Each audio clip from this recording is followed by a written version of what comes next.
Olá, seja muito bem-vindo ao nosso podcast. Eu sou a Isabela.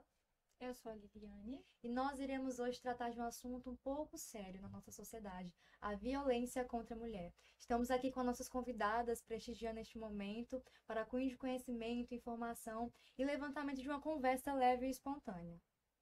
Para este bate-papo, nós convidamos a nossa querida Tenente Coronel Marlene Machado, oficial da PM Tocantins. Ela é mestre em planejamento tático em ciências policiais e segurança pública, especialista em operações de choque, instrutora de armamento, tiro e defesa pessoal, com uma ampla experiência em policiamento ostensivo e preventivo. E a nossa querida Choquiana 01. Nós estamos aqui também com a nossa advogada criminalista, Cristiane Mesaroba, mestra em educação, advogada criminalista, professora universitária, membro do Conselho Penitenciário do Estado de Tocantins, diversos estudos publicados sobre a violência de gênero e sistema prisional. E também vai nos ajudar a entender melhor esse tema tão importante. Seja muito bem-vinda, Tenente Coronel Marlene, Obrigada. e seja muito bem-vinda, doutora Cristiane. É Obrigada. uma honra ter vocês aqui. Nós começaremos falando sobre o portal de estatísticas, da Secretaria de Segurança Pública, a SSP, em parceria com a Secretaria da Mulher. Ela apresenta dados referentes ao ano de 2025, que revelam números elevados em relação às denúncias da Lei Maria da Penha. Tenente Coronel, além da violência física, quais são os outros tipos de violência contra a mulher mais comuns observados? Eu trabalhei em alguns batalhões e é complicado você apontar um tipo, né? Ou os principais. Você tem os cinco tipos, né? Mas geralmente quando a mulher procura a polícia militar, ela já está naquele da agressão mesmo. E muitas vezes não é nem ela quem pede socorro, né? Às vezes é o vizinho, às vezes é o filho, as crianças mesmo que ligam, né? Pedindo socorro pela mãe. Então, a mais apontada, a que mais grita para nós ainda é a violência física. Você tem muitas denúncias de violências psicológicas e geralmente ela está associada à violência patrimonial também. Aí, às vezes, as crianças assustadas que ligam pedindo socorro também. Ou, às vezes, é o ex que chegou. Às vezes, a mulher tem até medida protetiva. Esse cidadão chega quebrando tudo. Mas aí ela, diante dessa violência psicológica, daquilo que ela está vendo, diante das coisas dela sendo quebrada, né? Aí ela acaba denunciando também, chamando. Aqui em Palmas é interessante porque as mulheres que têm medidas protetivas, elas têm também o botão do pânico, né? Então fica mais fácil para elas. Mas agora, por exemplo, eu estou numa cidade do interior e lá nós não temos isso. Este ano é que foi criada a Secretaria da Mulher lá no município. Então até o arcabouço, né? O sistema todo de proteção, lá elas não têm. Tem o 190, somente o 190 e a delegacia para ir. É bem complicado no interior. Aqui ainda tem algum suporte. Então, mas os tipos, geralmente os mais comuns são a violência física, patrimonial, associada à psicológica. A sexual, possivelmente ela seja mais denunciada na delegacia, né? Para a gente chega bem menos, né? E a moral também. Então, a que mais grita mesmo nas ocorrências que a gente atende todos os dias, não tem um dia a física. Bom, isso é muito interessante, né? Doutora Cristiane, sobre o olhar jurídico, quais são os principais elementos que caracterizam essa violência contra a mulher? Bom, na verdade, assim, nós temos tipificado isso na própria Lei Maria da Penha. A Lei Maria da Penha, ela vai elencar para a gente, né, como a comandante já esboçou, 5 tipos de violência. Então, que são a violência física, a violência moral, a violência psicológica, a patrimonial e a sexual. Só que essas violências, elas acabam se traduzindo criminalmente em crimes, né? Por isso que a gente fala assim, a Lei Maria da Penha, ela não traz os crimes contra a mulher, ela traz os tipos de violência. Mas os crimes, a gente vai ter toda essa diversidade, como a gente vai ter dentro das agressões físicas, geralmente nós vamos ter o quê? A lesão corporal, que eu acredito que estatisticamente deve ser a mais comum. As mais graves, como uma tentativa de feminicídio ou mesmo já o feminicídio, né? Que é na escala do violentômetro, é o fim. Assim como a gente pode ter uma situação de cárcere privado, por exemplo, e vai estar envolvida nisso. Quando a gente vai falar, por exemplo, então, de violência patrimonial, a gente vai ter possivelmente ou o crime de dano, que é essa situação de quebrar as coisas dentro de casa, porque é independente de quem comprou, aquilo ali é parte do patrimônio, né, dos dois, então faz parte, e às vezes a gente nem está falando de só quebrar, né, comandante? Muitas vezes rasga a roupa, né, joga a roupa fora da mulher. Então, assim, isso é um tipo de violência também patrimonial. A violência psicológica, que ela agora é tipificada especificamente dentro do nosso código, que ela vai estar aliada também à própria ameaça. Há um crime que vem também ocorrendo muito com os ex, que é o crime de perseguição, que é o stalking, né, que é uma forma também de violência psicológica. A violência moral, que ela vai se traduzir com os xingamentos, digamos assim, né? E esses xingamentos, essas ofensas morais, que vão se traduzir na injúria, na difamação, a violência moral, e a própria violência sexual. A violência sexual, ela vai, por exemplo, desde o crime mais grave que a gente tem, que é o estupro, que hoje já isso recebe um nome específico, que é o estupro marital, por exemplo, dentro de casa, pelo próprio companheiro, pelo próprio marido. Como também outras situações que podem ser consideradas como essa violência, como a própria questão da decisão sobre o uso de anticoncepcionais, por exemplo. Isso é um tipo de violência também sexual, né? Que é essa liberdade da dignidade de escolha da mulher, né? Sexual. Então, há os crimes. E aí poderia citar aí vários outros. Uma apropriação indébita, que é quando ele se apropria, por exemplo, do salário dela, do cartão do banco, né, que também como violência patrimonial. Então, a gente tem 5 tipos de violência que acabam se ramificando em vários crimes, cada um com sua pena, cada um aí com as suas consequências jurídicas. Muito obrigada. Quais são os principais sinais de que um relacionamento ele se tornou tóxico, abusivo, comandante? A pergunta é excelente. A gente trabalhou lá na área do 5º Batalhão, são 6 cidades no entorno, tentando mudar as nossas estatísticas, né? Como eu falei, não tem este apoio que a capital tem. Então, a preocupação do comando era como é que nós vamos trabalhar isso, a prevenção. E eu falei, comando, as que estão sendo violentadas só dá para prender, enjaular os animais. Dá para trabalhar com as que estão na iminência de fazer as más escolhas, alertando para os sinais. E aí nós fomos para dentro das escolas de ensino médio, principalmente das periferias, apesar de não escolher, né?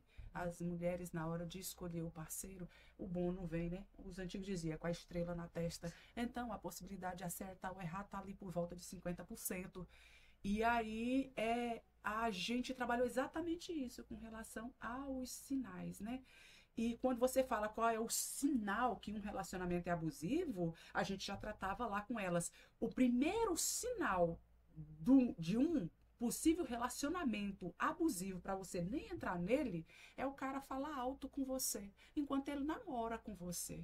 Então a gente falava muito isso para as moças, né? Porque se o seu namoradinho, que você não devia nem estar namorando, que você está na escola para estudar, mas você arranjou um namoradinho, ele te pega limpinha, cheirosa, vestida, perfumada, com batom nos lábios, cutis maravilhosa, esmalte na unha, calçada, só para te abraçar e curtir. E se ele grita com você, ele não é dono de você. Quem paga tudo para você são seus pais. E quando ele tiver que pagar um boleto, você já imaginou isso? E quando ele tiver que comprar uma calcinha para você? Você já imaginou isso? Você vai ser propriedade exclusiva dele, é saco de pancada. E outra coisa que a gente sempre falou lá começa pequenininho. O sinal é pequeno. É o falar alto. o cara é o seu namorado só.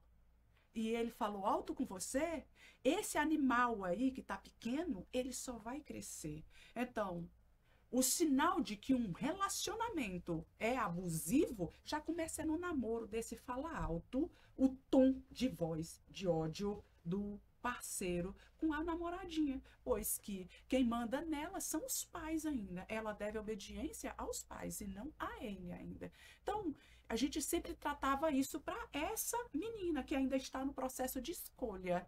Para as mulheres mesmo, que já estão dentro do processo, ela já passou por tanta situação, já relevou tanta situação que ela já perdeu a noção dentro do processo, até na onde era saudável e até onde ficou nocivo.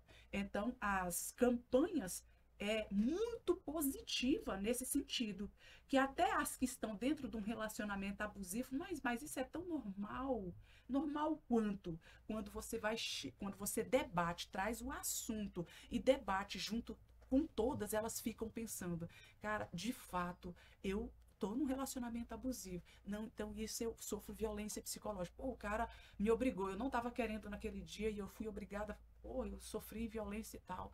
E aí ela vai somatizando isso até uma hora ela conseguir, é claro, com apoio dos familiares, né? Ela não vai conseguir quebrar esse ciclo sozinha. Raramente uma consegue. Geralmente elas, infelizmente, caminha para o abismo, né? Se elas não encontrar um apoio, dificilmente elas conseguem sair sozinha da situação. Mas dentro do processo mesmo, o que vai alertar as mulheres a respeito é falar sobre o assunto. São outras mulheres, são outras pessoas, são as campanhas. As pessoas falam, campanha, fazer campanha todo mês, agosto lilás, outubro rosa, e fica falando a mesma coisa.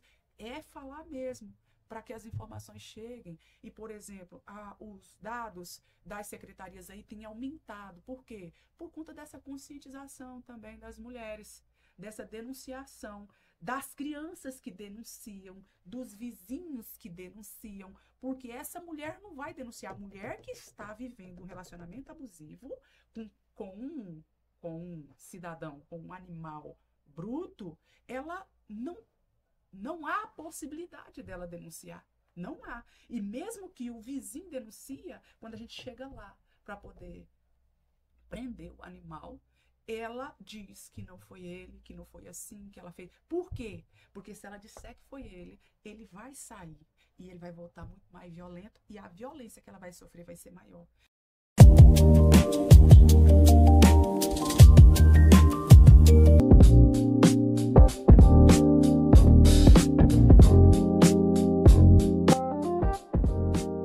Os policiais já entendemos e já trabalhamos. Hoje o comando tem uma linha de trabalhar nos cursos de formação, já ensinando isso também para os combatentes que entram. Mesmo que a mulher diga que não foi, graças a Deus a legislação agora apoia, a gente chega e vê que ela tem escoriações, não importa, não precisa mais dela denunciar, a gente leva do mesmo jeito. Ainda que ela diga assim, não foi ele, mas ele vai assim mesmo. Tudo bem, você está dizendo que não foi ele vai. Por quê? Porque quando ele voltar de lá para cá, ele não vem mais agressivo. Mais do que ele já é com ela, porque ela, entre aspas, tentou salvá-lo. E antes eu ficava irada, porque eu não sou dessa época de formação ainda, essa formação mais voltada para preparar o nosso combatente para lidar com essa situação de violência contra a mulher, de violência doméstica, é muito recente. Em 2003, na época que eu me formei, 2005, não era assim. E eu colocar um agressor dentro da viatura, e aí eu boto lá no cubículo, aí eu pego a agredida e boto no banco de trás ali, e eu vou conversando com ela, e chega no metade do caminho, ela diz que não foi, e daqui a pouco chega lá na delegacia, abraça com o cara e tal. Eu não consegui entender, até que a Flávia Roberta, que hoje é o ícone que nós temos, né, nessa seara de violência contra a mulher, ela anda o estado todinho, ela trabalha dentro do nosso departamento lá, gerido pelo Coronel de Souza, né, que trabalha nessa vertente.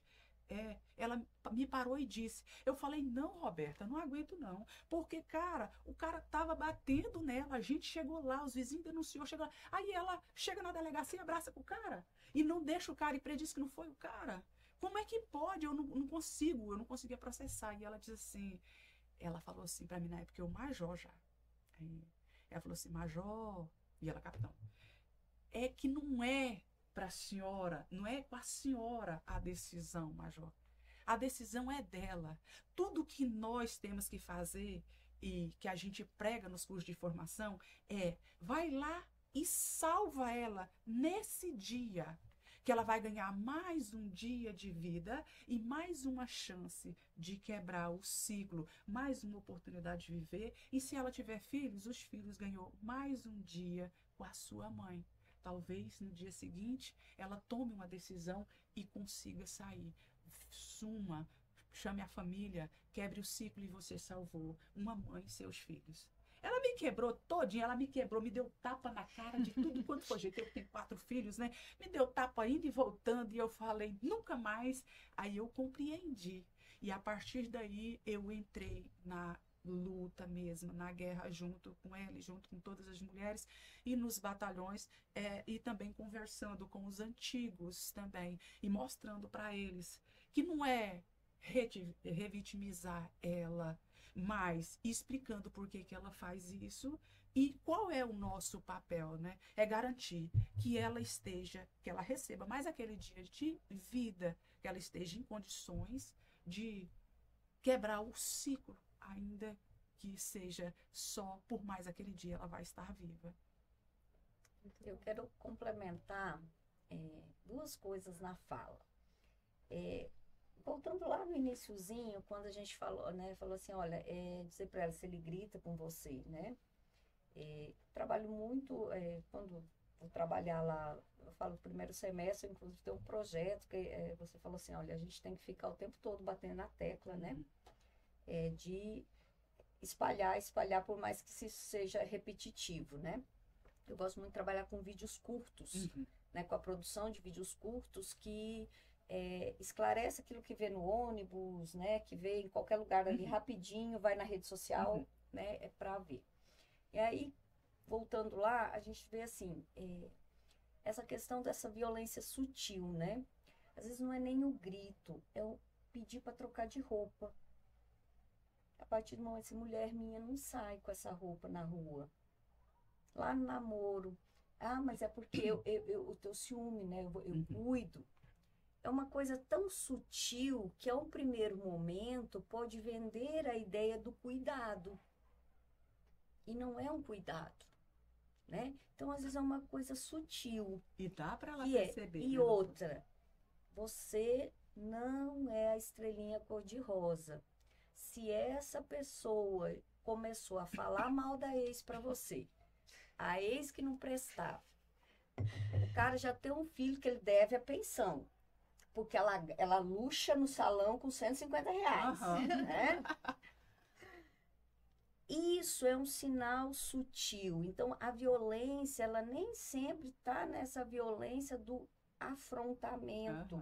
Ela pode estar disfarçada de um cuidado, ou ela pode também estar disfarçada assim, que era só o outro que não prestava, né? Hoje a gente brinca com as meninas, né? E pró, que está aí para consultar a ficha do cara, né? Disso. Esse é o primeiro ponto, né? Que a violência muitas vezes ela inicia disfarçada de um cuidado, que não é um cuidado, né? Segundo ponto, que eu tenho batalhado muito e trabalhado muito isso também na sala de aula com os homens. O que eu tenho percebido? E aí agora eu me boto do lado da advogada do diabo, né? Porque como advogada criminalista, eu vou sentar lá do lado do agressor. Isso é fato, né? E que não quer dizer que eu compactue com o que ele fez, mas ele tem o direito de ter a defesa técnica judicialmente. Por incrível que pareça, a pergunta que eu mais respondo é uma mulher ao lado de um agressor, que eu estudo isso, publico sobre isso, trabalho isso. E essa mesma visão que a senhora colocou, né, de falar, olha, eu conversei com alguém que me mostrou o outro lado, que às vezes é até uma dependência emocional dessa mulher, e que aí a gente não pode julgar o que é essa dependência emocional, que muitas vezes ela é patriarcal, que ela viu na casa dela. Uhum. E aí eu vou falar do outro lado, que é um outro lado que eu, com os meus estudos, comecei a perceber, que é fruto dessa sociedade patriarcal, da formação do homem. E muitas vezes esse homem ele é formado até por mulheres, por mães solos, muitas vezes. E tenho tido um olhar nessa formação do homem. Por quê? Porque muitas vezes o que eu vejo quando chega lá para defender, que fala assim, ó, recebi essa cartinha aqui, tenho que ir lá no fórum. Eu falei, doutor, eu não bati nela. Não bati nela, ué. Nunca larguei a mão para ela, o negócio é esse que tá aí. Não bateu. E não bateu. Às vezes foi uma discussão acalorada que o vizinho chamou, porque foi Só um escutou os grito. gritos, né? E chamou xingamentos, exatamente. Eu falei assim, não bati nela. Realmente, você vai lá, você lê lá, denuncia, não tem. Tá na violência psicológica, na violência moral, né? Então, por quê? Porque se vem também dessa cultura. Então, ao mesmo tempo que a gente precisa educar a mulher para não procurar, né? Porque não vem com a estrelinha, né? Não vem com o botão azulzinho, de fugir da cilada. Nesse mesmo contexto, a gente precisa educar o homem para o que é violência de gênero.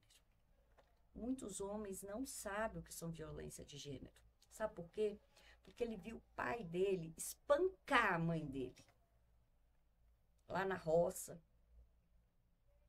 E ele não faz nada daquilo com a esposa dele. Ele não faz, não bate, nunca ergueu a mão. Ela tá no lucro. Está no lucro. Então, ele não acha, ele não se bota nessa posição de violência. Porque eu não faço nem um terço do que meu pai fazia com a minha mãe. Educar o menino disso é também quebrar um paradigma da violência. Hereditariedade. Porque ele tem o direito de rever os seus atos. Vai responder na justiça. Mas ele tem o direito de rever os seus atos. Eu acho uma política pública interessante que está sendo implantada. Eu acho que ainda precisa ser melhor lapidada e desenhada, mas temos um começo, que eu brinquei a escolinha, né? Que eu falo, por exemplo, quando eu falo assim, ok, ela botou aqui medida protetiva, né? Não se comunicar de uma forma, afastar e frequentar. Cada município, cada comarca tem um nome, né? Lá.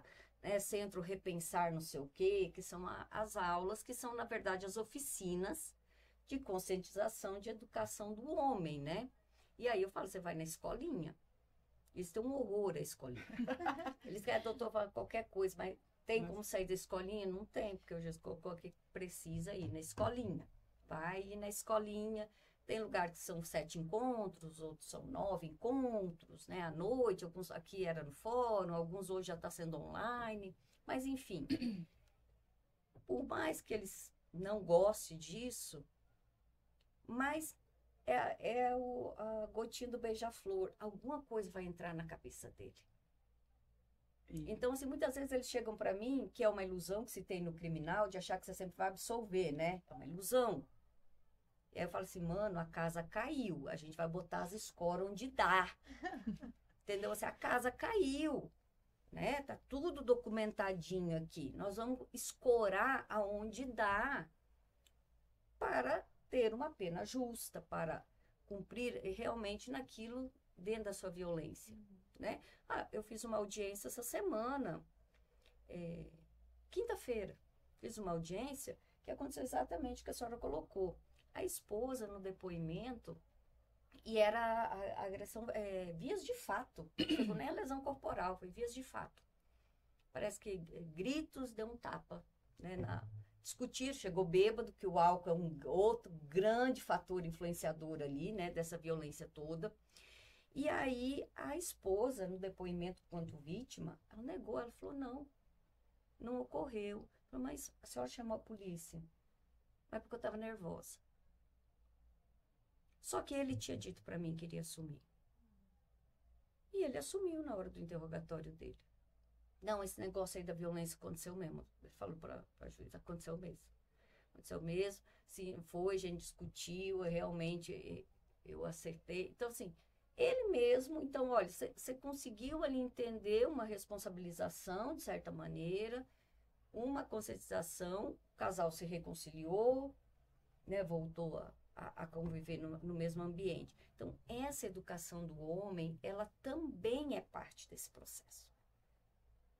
Só educar a mulher só para denunciar, a gente vai aumentar o número, as estatísticas da denúncia, o que é positivo. Mas a gente tem que começar a buscar mecanismos de começar a efetivamente diminuir o número da violência. Homens melhores.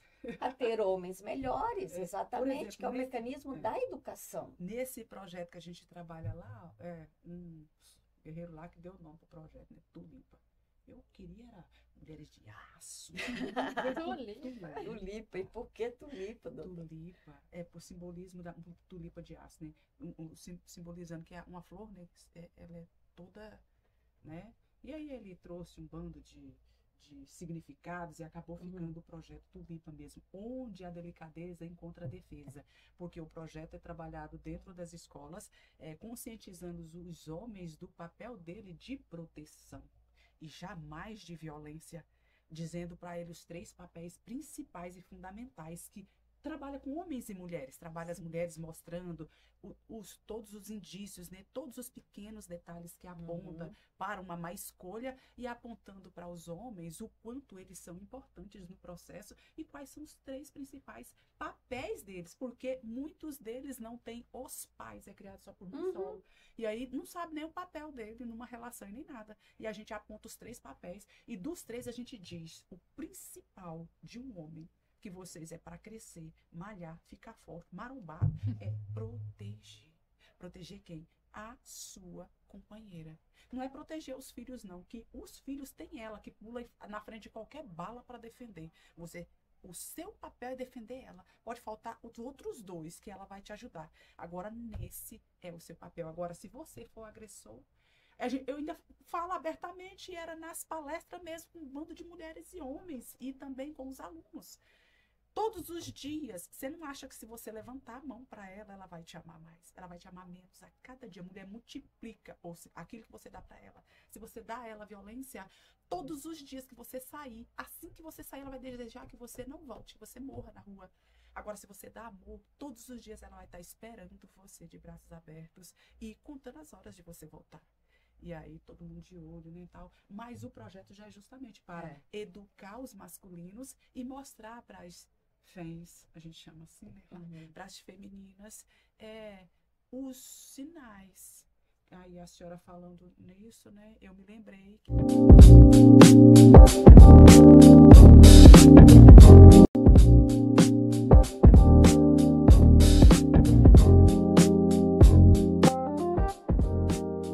para falar, não só panfletar e dizer sobre os tipos de violência, não só panfletar, mas falar pro cara. Se você fizer isso com a sua mulher, nós vamos lá e vamos levar você e você vai responder por isso e isso. Se você fizer isso... Então, foi feito esse trabalho na área do 6º Batalhão aqui de Taquaralto, né? E lá na área de Porto Nacional, que é Porto, Silvanópolis, Monte do Carmo, Brejinho, aí tem Ipueiras e Santa Rosa. A gente começou a trabalhar nas escolas justamente esse ano, isso, porque o índice é grande demais, eu não tenho viatura para mandar para tantas ocorrências. Eu falei, gente, o trabalho vai ter que ser feito para quem está fazendo as más escolhas, vamos tentar educar os nossos masculinos na escola para que eles não sejam futuros agressores, para diminuir. Eu chego lá e eu digo, meu sonho é ter viaturas para mandar para outro tipo de ocorrência, porque está sobrando viatura, porque eu não preciso mandar para socorrer. É o binômio, né? Exato.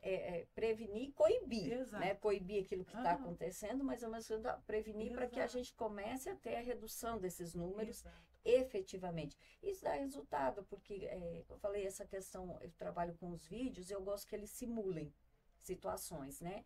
Então, você vê, aquele rapaz que ele está lá na universidade ainda com seus 19, 20 anos, você está ali modificando. É lá na escola do ensino médio, quando eles estão começando a vida afetiva, né? Conjugal, digamos assim, que ele vai ter isso. Então, nós precisamos desse binômio mulheres e homens. Os homens precisam ser educados, porque a nossa sociedade é patriarcal. Né? Esses dias a Carmen Lúcia até falou, né? Nós mulheres ficamos 2000 anos caladas. E por que nós ficamos caladas? Porque a nossa sociedade ela é de origem patriarcal. Romper isso é um projeto, uma política pública a longo prazo. É com o pequenininho lá na educação infantil, onde ele vai, né, aprender muitas vezes a deixar ali, falar, é igual, tal. Não é uma questão de disputa entre homem e mulher. Esse é um outro rompimento, né? Porque essa questão da igualdade parece que gerou assim que a gente está toda hora disputando o espaço com o homem. Não estou disputando nada. Eu estou dentro do meu espaço. Mas às vezes é o menino que, se ele está numa porta, ele vai parar para a menina passar e ele vai passar atrás dela. Olha que coisa mais linda. É uma coisa pequena, Coisa mais linda. ao invés de ele passar correndo e dar um empurrão nela, né? Tem Então, uma assim, cadeira, ele deixa para a menina sentar. que é lá na educação infantil, é lá nos 7, 8 aninhos que ele vai crescer dentro dessa perspectiva, né? Então, é um binômio, sim. Hoje, assim, o homem, e eu vejo isso diretamente, assim, eles muitas vezes não têm a consciência, especialmente da violência moral e da psicológica. São as duas principais que não são visíveis para eles. Doutora Cristiane, existe um perfil das vítimas de violência ou qualquer mulher ela pode estar vulnerável? Não existe um perfil, né, doutora? Não existe. É todas as classes sociais, algumas acabam sendo mais veladas pelo próprio ambiente, que não tem um vizinho muito perto, pela própria questão, assim, do eu não quero dar o que falar, né? Porque envolve muitas vezes nomes, né, conhecidos, ainda mais cidade pequena, né? Mas não existe esse perfil, nem de classe social, nem de cor, de raça, de religião, não existe. Existem lugares que você tem números mais altos, até porque você tem um contingente populacional maior. Você fala assim, mas na periferia ocorre mais. Não, mas você tem lá quantas pessoas a mais do que em outros bairros? Mas proporcionalmente não existe esse perfil. Não existe nem o perfil da vítima e nem do agressor. Estamos em todos os lugares sendo agredidas. E assim, o que eu mais percebo, a denúncia que a gente mais recebe, de fato, é da periferia. A gente, às vezes, é surpreendido por uma situação de violência de mulheres, né? Não na periferia, mas você vê que elas são mais retraídas. Ainda tem isso, porque, por exemplo, a mulher, às vezes, não digo todas, né? Mas a gente percebe assim, quando ela tem um status, uma classe social mais elevada, ela quer levar aquilo na discrição. Uhum. E aí a coisa vai ficando feia. E aí ela vai escondendo aquilo por vergonha da sociedade também. E aquilo vai se estender, o constrangimento. Já na periferia é um pouco mais fácil, todo mundo denuncia, e a gente vai lá, escuta os gritos, as crianças gritam, os cachorros. E sai correndo pra rua. Duas é triste. É a dessa mulher que tenta levar de uma forma discreta, e muitas vezes ela é morta, e aí a gente vai saber, já passou dos limites, né? Chegou no ápice. E a mais triste que eu acho, que a gente não consegue alcançar, raramente nós conseguimos alcançar, é a da zona rural. Essa é difícil. E as cifras negras também. Não, é porque não chega, né? Isso que eu tô falando, porque não chega para nós. Então, primeiro, o falar não chega lá para ela, para ela ouvir. Então, de cara, ela já descarta ali um bando desse tipo de violência, né, que os homens desconhecem, e ela também passa a desconhecer, porque geralmente ela pega um tipo muito parecido com o pai que teoricamente violentava a própria mãe. Então, se o cara não bate nela, ela já acha, não, isso aí tá 100%. Meu pai batia na minha mãe, espancava minha mãe, se ele não me bate, ele é o homem da minha vida. E aí ele faz todo o resto com ela, mas ele não bate nela, para ela tá tudo bem. Então, essa sofre lá. E até onde chegar o socorro, né? Porque muita... Aí aqui no Tocantins mesmo, assim, né, não querendo julgar a área, mas assim, a viatura para ela deslocar lá para a zona rural, numa estrada de chão a tantos quilômetros, é difícil de chegar. Tenente Coronel Marlene, como que os nossos amigos e familiares eles podem identificar a situação, né, e oferecer apoio sem colocar a vítima em risco? Eita, essa é uma pergunta muito boa. Quando eu fui me casar, lá, minha mãe assinou meu casamento, né? Naquela época eu tinha que assinar, se era menor, né? Eu casei velha, doutora. Sou da periferia, casei. Casei velha. Rapaz, casei novinha. É. E minha mãe falou mesmo assim pra mim. Minha filha, o dia... Aí meu pai já era falecido, né? Já não tinha pai. Minha mãe só falou desse jeito assim pra mim, minha filha, se um dia ele encostar em você, se ele encostar, essas outras coisas não estavam no pacote. Se um dia ele encostar em você, você só me liga e me fala que eu vou arrumar o dinheiro pra você e você some do estado. Então, tem essa situação aí. Como a família pode ajudar? Como os amigos podem ajudar? Primeira coisa é conseguir perceber. A pessoa está isolada, poxa, a amiga nossa sumiu. A própria família, meu Deus, ela vinha, ela ligava e agora ela não liga mais. Ela não aparece mais. Tem alguma coisa estranha. É fazer uma visita, né?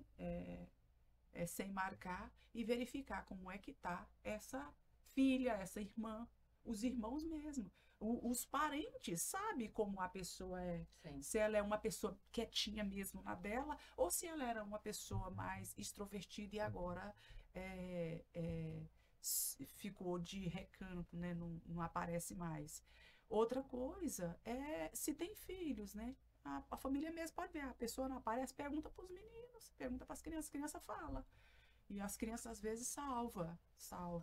Então, a família, ela é crucial. Primeira coisa, a família é crucial no processo. Se uma mulher dentro de um círculo desse, de agressão, ela não recebeu o apoio de alguém, como eu falei no início, é difícil, raramente ela vai sair disso. Mas se ela sabe que ela tem o apoio da família, ainda que ela tenha a dependência emocional, se ela recebe a oportunidade, o cara bateu, porque ela chegou no último grau, o cara bateu nela uma vez, disse que ia mudar, chorou, ajoelhou, eu não sei onde eu estava, perdi a cabeça, tinha bebido, e eu não vou fazer mais isso, nem vou beber mais, que é para não acontecer. Beleza. Aí ele passa ali 3, 4, 5 meses, sem beber mesmo. Aí ele volta a beber. Ela liga o alerta. Ele voltou a beber. Ele pode me bater. Gente, é o que eu mais... A tecla que eu mais bato. Ele não muda. As pessoas mudam. Não, as pessoas só mudam se for um esforço visceral. E aquele agressor, ele não tem esse senso. Ele vai voltar a bater. Então, quando ele beber de novo, pode não ser nessa primeira vez, que é para quê? Porque ele já sabe que ele tem que fazer ela criar confiança que ele vai beber e não vai bater. Então ali ela vai baixar a guarda. Na primeira vez ele bebeu e não bateu, não. Eu acho que ele sabe controlar. Aí ele vai, bebe de novo, não bate, uma semana, aí volta a beber de novo, chega e enxuga ela na pancada. Aí a peia é maior. Então, primeira coisa, se ela tem o apoio da família, ela levou essa segunda taca, ela ainda, com o apoio da família, consegue sair. Se ela não tiver constrangida a tal ponto de não se apresentar para a família e pedir ajuda. Porque se ela tiver tão envergonhada, ela acaba se enclausurando mesmo, aí perde emprego, né? Aí vem a dependência financeira, aí ela perde tudo. Como é que ela vai sair com a cara quebrada para ir trabalhar? Então, mas tem o apoio da família, a família já falou, o dia que ela encostar, pode vir. Aí ela toma coragem. Ou então o apoio da família é imprescindível para isso, para que essa mulher consiga quebrar o ciclo de violência que ela vive no início, se ela não tivesse apoio. É crucial o apoio da família e dos amigos. Exato. Doutora Cristiane, quando a vítima resolve denunciar, primeiro a quem ela deve recorrer? Depende da situação, né? Se a agressão estiver iminente ali, é o 190, né? Porque precisa cessar aquela agressão ali no primeiro momento. Muitas vezes, a agressão, ou essa violência mesmo, ela não está ocorrendo ali no flagrante, né? Por exemplo, às vezes a gente tem essa situação mesmo às vezes até da violência sexual, né? Aí ela vai procurar uma delegacia. Hoje no estado nós temos várias especializadas, aqui na capital nós temos. Geralmente nos pontos regionais aqui do estado, a gente tem as delegacias especializadas, né? Que são as chamadas as DEAN ou DEANVs, que são as delegacias especializadas da mulher e de vulneráveis, que vai ali também ter vai atender pessoas idosas, pessoas com deficiência, crianças, muitas vezes. Mas não tem, só tem aquela delegacia geralzona. É lá mesmo que vai. No Ministério Público, as pessoas iam muito no Ministério Público. Hoje, como a gente já tem assim, as delegacias e também o atendimento da Polícia Militar em praticamente aí, quase todas as cidades, a polícia é o que mais vai ter esse primeiro atendimento, é o 190, né? Como onde tem o botão do pânico, né? No caso ou da Patrulha Maria da Penha, né? Como nós temos um projeto sendo implantado no estado também, é o primeiro socorro que ela vai ter. Por exemplo, eu recebi ontem, inclusive lá, né, no núcleo de prática, e que aí, às vezes a gente fala muito do companheiro, né? Nós estamos falando aqui do companheiro. Estamos falando muito do marido e tal. Mas olha, ontem eu recebi um caso interessante lá no NPJ, que a mulher, ela teve a filha já tem mais de 10 anos, e as ofensas que ela vem sofrendo é por causa da pensão alimentícia. O relacionamento já terminou, né? Já constitui outra família, mas a agressão está se dando pelo pagamento, ou pelo não pagamento, pela inadimplência da pensão alimentícia. E aí ela foi na delegacia e, por exemplo, os crimes de xingamentos, eles são ações privadas. Então, o Ministério Público não vai promover a ação penal. E aí ela chegou lá com os áudios e com as ofensas para a gente ver o que a gente poderia ajudar. E aí que é a queixa-crime que a gente vai atendê-la. Então, você vê, nem sempre a violência está vinculada diretamente àquele relacionamento ali marital. Às vezes um relacionamento que já acabou muito tempo, ficam aí uma questão da pensão alimentícia e assim, xingamentos assim absurdos, né? Palavrões, né? Ofensas mesmo à dignidade, né? da mulher. Então, também, da mesma forma. Então, às vezes, você nem precisa ir na delegacia. Ou você vai na Defensoria Pública, ou procura núcleo de prática jurídica. Também nós temos aí inúmeras faculdades de direito.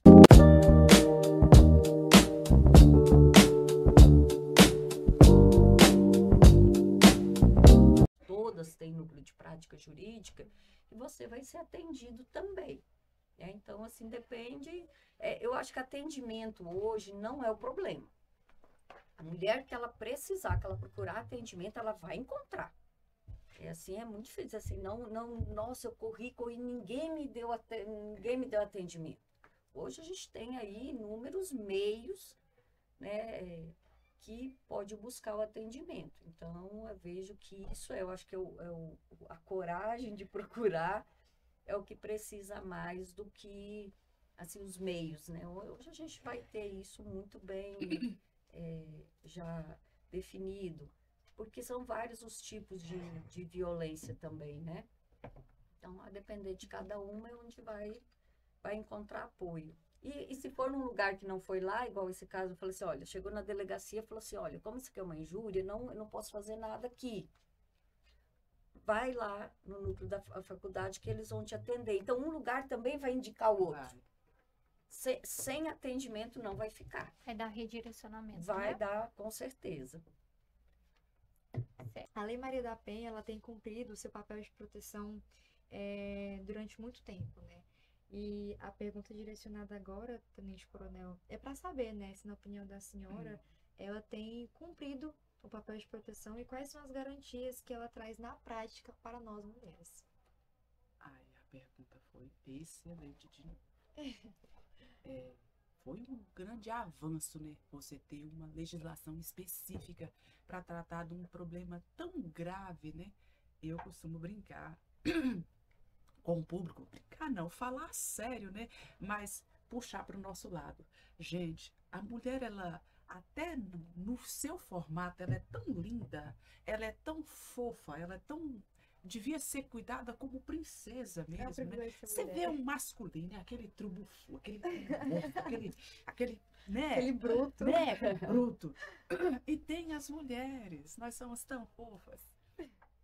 E a Lei Maria da Penha, eu vejo como uma evolução tremenda do que sair do zero, do que nós tínhamos praticamente nada, nenhuma visibilidade, nada em específico, para uma população que é maior do que dos masculinos. Você vê uma população maior do que os masculinos, você não tem uma legislação específica que proteja, sabendo que biologicamente somos infinitamente mais fracas biologicamente, questão de força mesmo, Mais física. frágeis, né? Não dá para competir de igual para igual. Não dá, não dá. Eu sempre falo isso, né, para as meninas, nos cursos de formação, né?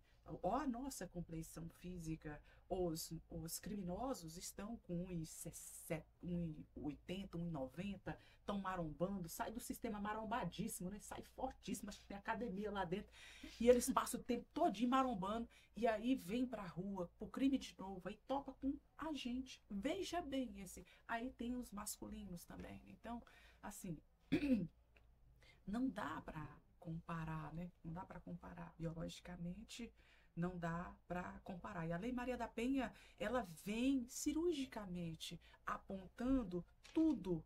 O que falta mais é na seara pedagógica da gente educar os nossos meninos mesmo para serem homens e executar o seu papel de homem, Com toda certeza. principalmente o da proteção, né? E a legislação vem justamente para enjaularmos os animais. Deixa os homens do lado de fora e vamos enjaulando os animais.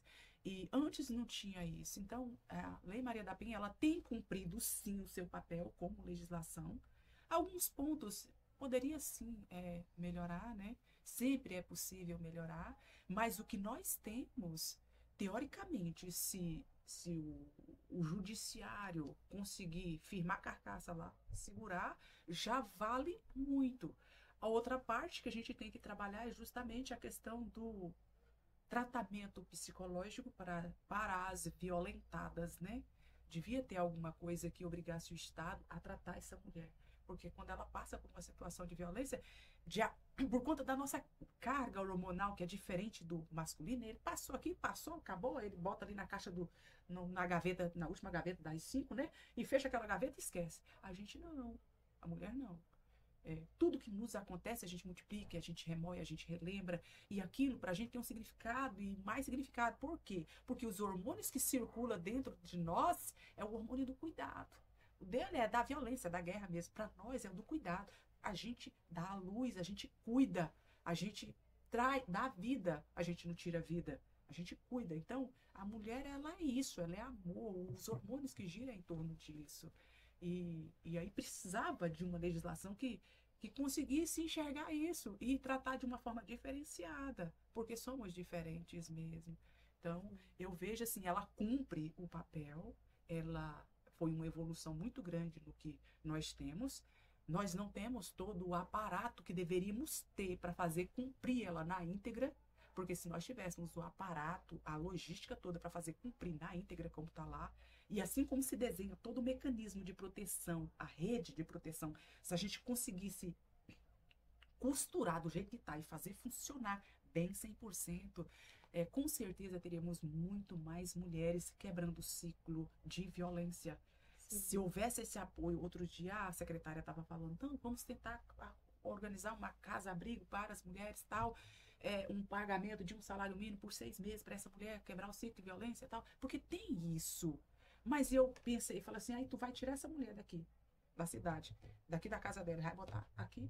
Esse cara que persegue ela, vai perseguir ela bem aqui nessa casa. Então, não é tirar ela daqui e botar aqui, o que já é um avanço, mas para mim é tirar ela desse estado aqui, não onde você tem parente, vai, e deixa ele aqui. Porque ele vai parar de violentar? Não, mas ele vai achar outra, né? Aí vai ser outro saco de pancada, mas até que vire ali para para ele chegar na situação. Ou ele vai refletir. Perdeu aquela mulher, fala, poxa, eu tô errado mesmo. Às vezes leva uma cadeia e o cara reflete quando ele arranja outra. Ou talvez arranja uma lutadora, quando ele vem pra cima, ela quebra ele na pancada e opa, eu não posso entrar aqui não. Eu não posso. Faz a canoa. Porque é covardia. Uhum. Ele bate porque ele sabe que bate. Quando ele encontra uma que pega ele de jeito, aí ele não vai mais. Ele não vai, não, essa aqui não tem jeito não, ele para. Ele para. Então, de piso. assim, ele tem muitos mecanismos de se educar, né? Mas ela só tem um mecanismo de sair, o apoio da família, ou o apoio do Estado, né, do município, tirando ela do local. Então, a lei, ela prevê tudo isso, né? Também tem a questão das secretarias, que também ajuda nesse sentido. Em cidades que tem toda a rede de proteção mesmo, que tem toda uma rede de proteção, né, costurada nos grandes centros. Extremamente, isso foi possível por quê? Por conta do nascimento dessa legislação. Exatamente. Doutora Cristiane, quem deseja contribuir no combate, né, à violência contra a mulher, por onde começar e como agir de forma efetiva? Eu acho que é vivendo. Porque se a gente está falando aqui que é de uma educação que começa em casa, eu não vejo isso como isolado da convivência social. Porque é na educação dentro de casa, é lá na escola, é na rua, é no supermercado. Então, assim, eu não consigo ver isso de uma forma isolada, tá? De que assim, olha, eu vou procurar uma instituição porque agora eu quero combater a violência contra a mulher. Eu não consigo ver isso, né? Eu vejo isso como, assim, é uma construção de onde eu estiver, né? Então, eu ainda acredito que os bons são maioria. Embora nossos números são gritantes, mas os bons ainda são maioria. A gente está com uma geração de rapazes, né? Infelizmente, acho que estamos evoluindo em alguma situação de voltar novamente. Estou até agora tendo alguns nomes, né? Americanizados aí, né? De voltando algumas coisas, enfim. Mas eu vejo que é no todo dia, não tem como eu procurar um lugar para ajudar. Obviamente, assim, aí vamos falar em termos profissionais. Se eu sou um psicólogo, e eu tenho uma disponibilidade, então, profissional, como falou, nós precisamos ter uma rede ali de proteção, de atendimento psicológico. Então, eu posso me reunir, eu posso ir num lugar, me voluntariar para fazer um atendimento pro bono lá, né? Eu, como advogada, posso dar o apoio, como a gente já tem, essa mulher, ela precisa também juridicamente resolver a situação. Não é só o afastamento. Porque ela juridicamente, ela tem filho que precisa de pensão, ela tem que fazer partilha dos bens, ela tem que dissolver essa união estável ou esse casamento, né? Então, juridicamente, ela também precisa. Sou um médico, então, assim, profissionalmente, eu vejo aí que aí sim é possível contribuir com associações, com ONGs especializadas que tem, falou, né, da Casa Apoio. Também eu posso ir lá uma vez por semana, né, fazer um trabalho lá. Olha, eu sou uma esteticista, essas mulheres são tão machucadas, machucadas que eu diga por dentro, na autoestima, né? Vamos fazer lá uma campanha, vamos lá fazer assim, cortes de cabelo, maquiagem, massagem. Então, isso sim, eu acredito que profissionalmente é possível procurar instituições que já desenvolvem, né? Ou mesmo essas parcerias com o próprio Estado, de se ofertar.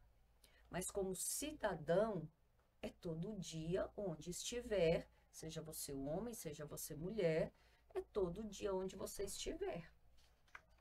Bom, senhora comandante, que mensagem você deixaria hoje para as mulheres que ainda estão vivendo em situações de silêncio em meio a uma violência tão grande? Ai, a pergunta é difícil. Porque se ela já está vivendo numa situação de silêncio, a quebra desse silêncio é difícil dela acontecer. Mas ela precisa reagir. Eu digo para elas de que a violência ela não vai diminuir de tamanho, ela só vai aumentar. ela tem que encarar a realidade. Não, eu vou ficar quietinha, porque se eu ficar quieta, ele pode não me violentar hoje, ou ele pode só me bater pouco dessa vez, ou ele pode não me matar. O cara tá ameaçando ela de morte, né? Ela precisa entender que não vai diminuir. As pancadas, ela só Precisa vai romper. aumentar. Ela precisa acreditar que ela vai morrer se ela não sair. Ela precisa acreditar nisso, porque vai chegar nesse patamar. Às vezes ela fica, é só um período adiando, só adiando. Você fala que vai matar, ela só está adiando. Ah, eu não vou por conta dos meus filhos, se eu for, que ameaça de matar os meus filhos. Se eu sair, ele ameaça. Diz que se eu sair da relação, ele vai me matar e vai matar as crianças. Ou ele vai matar as crianças na minha frente. Ele vai fazer isso. Ela tem que pensar que eu vou sair daqui e vou sumir com as crianças. Ele precisa sair para trabalhar. Não vai ficar lá o dia inteiro. Ele vai sair. Aí é a hora dela sair. O que ela precisa é pensar estrategicamente em como sobreviver. Minha fala para ela é: saia da relação enquanto você está viva, porque só tem uma vida só. E se tem filhos envolvidos, busca o apoio da família ou de alguma instituição do CRAS, tem os CRAS da vida aí, procura. A própria Defensoria Exato. Pública, o Núcleo de Prática Jurídica, para adiantar esse processo já de antecipado, Sim. principalmente para quem tem independência econômica, né? De ter já a pensão alimentícia garantida. Né? E eu antecipado isso. E eu nem vou por essa seara da própria pensão, porque se ele localizar ela, ele vai persegui-la e o Estado não tem condições de proteger ela 24 horas. Eu digo é escapar para sobreviver.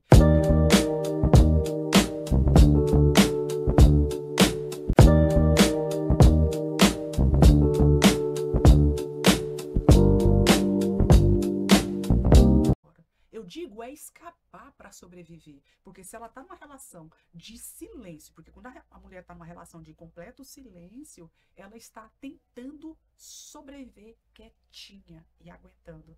Então, se ela está numa situação de alto índice, alto impacto dessa violência no próprio relacionamento, ela precisa sobreviver.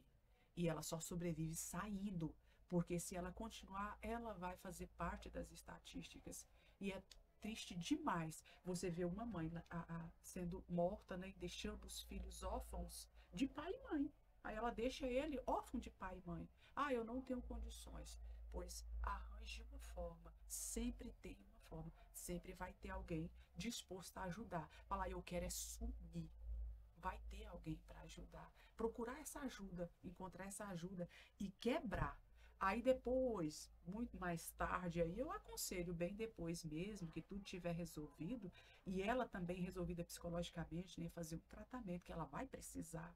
Aí sim, ela volta e vem resolver essas outras questões. Não precisa estar presencial para resolver hoje. Quando eu digo volta, na situação, né, do agressor. É cobrar do agressor os alimentos, né, das crianças e tudo mais. Mas nesse primeiro momento, a fala que eu deixo para ela é: sobreviva, sobreviva.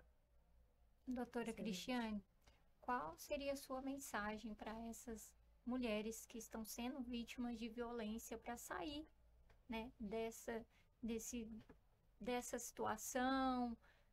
Uma mensagem de apoio? Eu vejo que existe como ter ajuda, né? O apoio familiar, ele é indispensável, mas às vezes a mulher não encontra esse apoio. Muitas vezes, se ela vai para a mãe, se ela vai para a irmã, às vezes ela chega, né? Olha, sofri isso, aconteceu aquilo. Às vezes a própria mãe, irmã fala assim: o que você fez para ele? Que ele é um bom pai. Você pensa bem, ele é um bom pai, ele não deixa faltar nada dentro de casa, né? Então, às vezes a família não é esse apoio. E isso dificulta. Vamos olhar os prós e os contras. Né? Isso dificulta muito. Então, assim, o buscar a ajuda na delegacia mesmo, uma medida protetiva, esse rompimento, porque ninguém vive de sol, né, gente? Então, assim, o financeiro, ele é importante. Então, ele precisa... ele tem carteira assinada, pensão, quem vai descontar direto é o o empregador e já vai depositar na conta dela direto, né? E disso. Então, assim, deixe para alguém, procure, deixa uma procuração, às vezes fala, mas eu não sei nem o que é isso, porque eu quero romper tudo. Mas é uma preocupação, porque eu arrisco a dizer que é muito igual a mulher silenciada. Se eu pegar assim, o motivo do silêncio é patrimonial. Sim. É a dependência econômica, né, do provedor, e que ela vai ter, né, porque eu tenho meus filhos, eu tenho que botar comida na boca, eu vou tirar da onde? Se eu não trabalho, se eu não tenho uma profissão definida, eu não vou sair ali na esquina e conseguir um emprego. Então, procure. Às vezes é preciso, por mais difícil que seja, porque essa mulher ela está violentada internamente, dessa ajuda de alguém que pense também por você. Porque isso é alguém de fora que vai ver.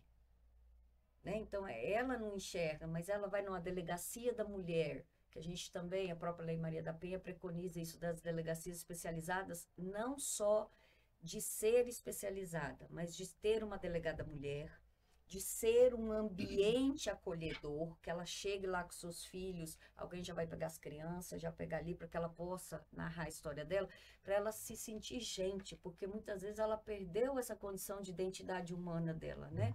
E precisa alguém de fora para enxergar isso. E precisa alguém de fora para dizer, porque, olha, minha profissão, eu digo que eu vejo, eu chamo de valentão de sofá, né? Os meus alunos já ouviram muito esse termo meu, que é o valentão de sofá, né? Porque em casa ele bate na mesa e ele grita. Aí quando ele chega na frente do delegado, mesmo não for, sim, senhora, Exatamente. qual que é o seu nome? Por favor, é sim, senhora e não senhora, né? Então, assim, o tom baixa muito. Então, às vezes, é porque ele se sente confortável ali, né? E quando ele pega alguém igual, ele não tá tão. Então, assim, muitas vezes essa mulher, ela precisa disso. Ela precisa de uma outra pessoa para tomar a frente e ajudar ela a resolver a vida dela. E vai encontrar apoio. Ela vai encontrar. A casa-abrigo é a última instância, porque realmente eu concordo que é quase que punir a mulher, ela sair da casa dela para ir para uma casa isolada, que não, a gente brinca que não tem endereço, né? Porque ela é uma casa que não fica visível, não tem placa, nada. Mas se a vida dela está em risco, tem que salvar ela. Com certeza. Então, vai ter esse apoio. Existe isso. Então, é buscar, porque a mulher, quando ela já é vítima, ela tem alguns degraus a mais, infelizmente, porque ela já está muito martirizada. E para as meninas, gente, puxa o EPROC, sabe? Assim, fica sabendo com quem namorou antes, como é que era essa pessoa antes, quem era. Ele fala mal da ex, né? É o Não principal trata a ex sinal. como inimigo. Eu tenho que saber da ex, o que foi que aconteceu. Aconteceu com a ex, Ele fala que a ex é louca, pode ter certeza que é louca, né? Porque aí é louca, não, porque ela era louca, desequilibrada. Tome cuidado com essas palavras, Muito porque cuidado. daqui a alguns meses a louca e a desequilibrada vai Vai ser ser você. Exato. Então, assim, para as meninas, eu diria assim, tenham essa cautela. Sejam racionais. né? Parece engraçado, mas não é. Exatamente. Né? Então, assim, é uma educação, e as mães, né, vamos educar os meninos de que eles precisam ocupar essa posição, que ele não precisa ser o fortão. E aí eu estou falando dessa questão mesmo, né, de o dono da casa, o proprietário da casa. Não, né?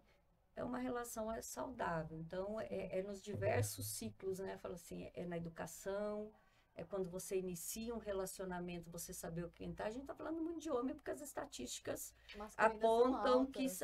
hoje nós temos aí, né? O feminicídio 90% dos agressores são homens, né? E 88% são companheiros ou ex. Mas isso pode acontecer perfeitamente numa relação homoafetiva feminina. Então, assim... Sim. com quem você vai se relacionar. Você não é a estrelinha cor-de-rosa que vai mudar todo um passado que já existe na pessoa. Exatamente. Então, assim, eu deixaria, né, esse conselho, assim, procure conhecer, procure saber. Não precisa ser com tanta intensidade, nós somos na geração da intensidade, não é assim, um dia, em uma semana, né? Assim, porque é um Exato. negócio, assim, muito Uma louco, né? velocidade. Uma velocidade muito Sim. louca dos relacionamentos. Eu acho que é o olhar atento.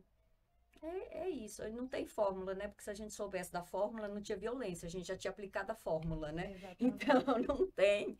Mas eu diria assim, minha vivência me ensinou isso até hoje, nessa seara